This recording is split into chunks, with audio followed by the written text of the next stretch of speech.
গরমের দিনে লাউয়ের যে কোনো রেসিপি খাওয়াটাই শরীরের জন্য কিন্তু খুবই উপকারী। পেটও ঠান্ডা থাকে আর লাউয়ের রেসিপি কিন্তু যে কোনো রেসিপি খেতে কিন্তু খুবই সুস্বাদু হয়। আজকে আমি সম্পূর্ণ নিরামিষ লাউয়ের ছেচকি রেসিপি শেয়ার করে নেব আপনাদের সাথে। আমি নিতুজ হেসেলে আপনাদের স্বাগত। লাউয়ের রেসিপি বানানোর জন্য আমি এখানে একটা লাউকে কেটে নিচ্ছি। আমি পুরো লাউটাকেই আজকে রান্না করছি না, অর্ধেকটা পরিমাণ লাউ আমি কেটে নেব।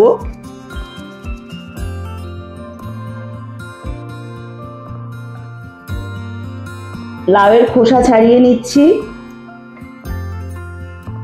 খোসা ছাড়িয়ে লাউটাকে আমি কুচি কুচি করে কেটে নেব।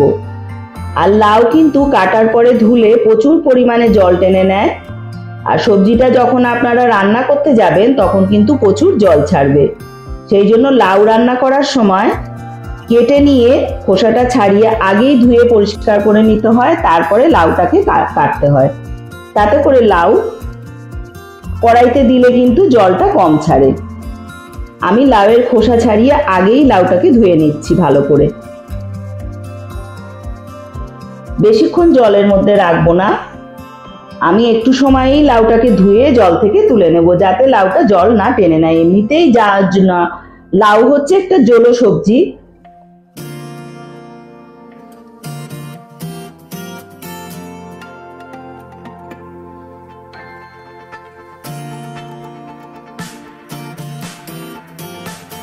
খুব কুচি কুচি করে লাউটাকে আমি কুচিয়ে নেব, তাতে করে রান্নাটা খুব তাড়াতাড়ি হয়ে যাবে। এরকম লম্বা লম্বা করে আমি কুচিয়ে নেব।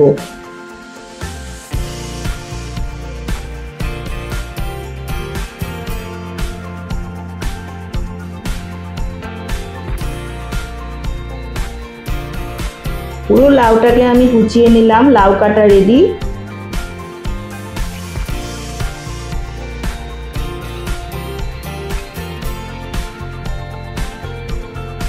লাউয়ের ছেচকি বানানোর জন্য আমি এবারে একটু মশলা বেটে নেব শিলপাটাতে।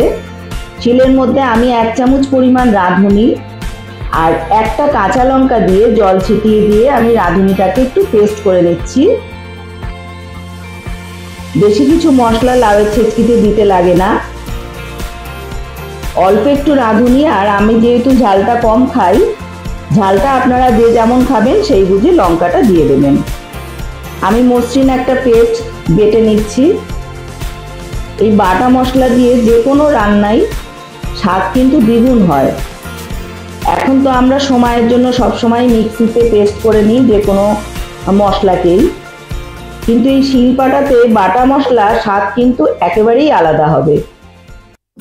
গ্যাসে আমি কড়াই বসিয়ে দিয়েছি, 1 চামচ পরিমাণ সর্ষের তেল দিয়ে দিলাম।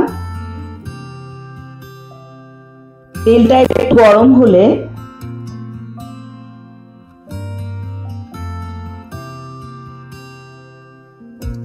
একটা শুকনো লঙ্কা ফোড়ন দিচ্ছি আর অল্প একটু রাঁধুনি ফোড়ন দিলাম।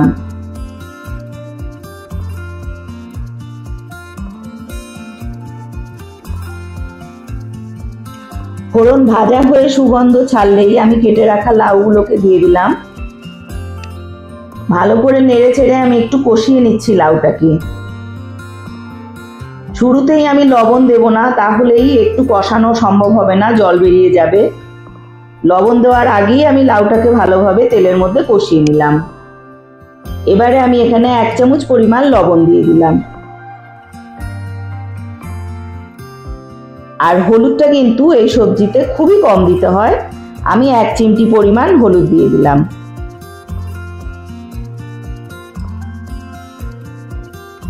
দেখুন সবজি কিন্তু আমার নরম হয়ে অর্ধেক হয়ে এসেছে। লাউয়ের মধ্যে লবণ দিলেই জল ছেড়ে দেবে আর সবজিটা খুব তাড়াতাড়ি নরম হয়ে যায়। বেটে রাখা মশলাটা আমি একটু জলের মধ্যে নিয়ে লাউয়ের মধ্যে দিয়ে দিলাম, দিয়ে মশলাটাকেও এই একই সঙ্গে একটু কষিয়ে নেব। আর অন্য কোনো মশলাই এতে দিতে হবে না, সামান্য মশলাতেই এই রান্নাটা খুবই সুস্বাদু হবে।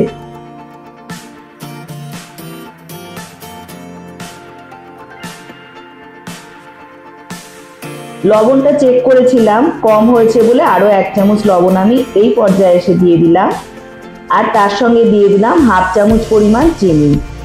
নিরামিষ সবজি আর এমনিতেই লাউ হচ্ছে জলো সবজি, একটু চিনি না দিলে কিন্তু খেতে একদমই টেস্ট হবে না। কিন্তু আমার একদম রেডি, জল শুকিয়ে একদম মাখা মাখা হয়ে গেছে। গরম ভাতের সঙ্গে খুবই ভালো লাগবে খেতে, খুবই টেস্টি লাগবে।